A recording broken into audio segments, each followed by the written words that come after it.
Xavier Garmotel, ancien coureur du club de Cournon, il a passé plusieurs années à étudier la tribu du vélo. Son travail de chercheur a même été remarqué par une grande maison d'édition. Yves Lequinf, Éric Taxil.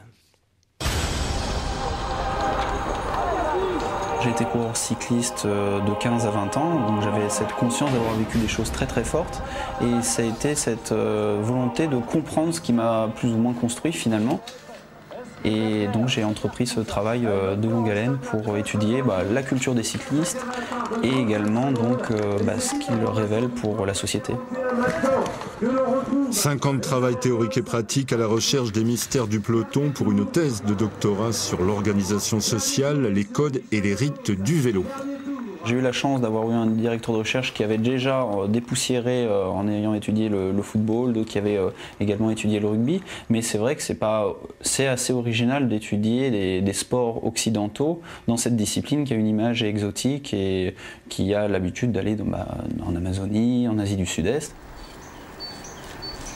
Ce que je trouve vachement intéressant, le côté stratégique comme ça, t'as une grosse partie d'échecs.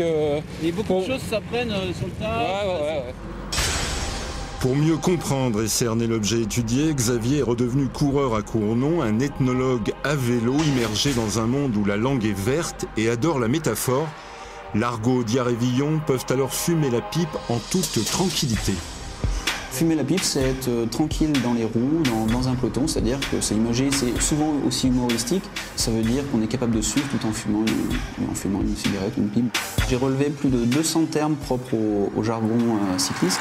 Il exprime par des images des sensations corporelles qui sont très difficiles à exprimer. Quelqu'un qui écoute une conversation de cycliste et qui n'a jamais baigné dans le peloton ne comprendra pas forcément le sens.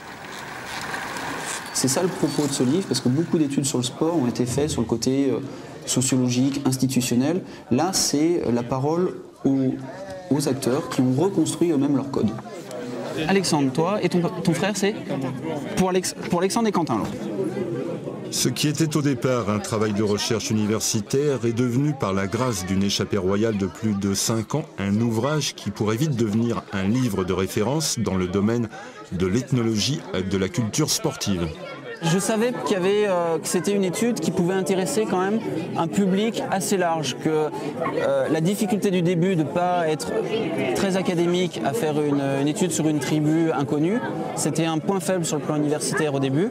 Par contre, ensuite, ça a été un point fort parce que c'est vrai que le cyclisme est une pratique populaire.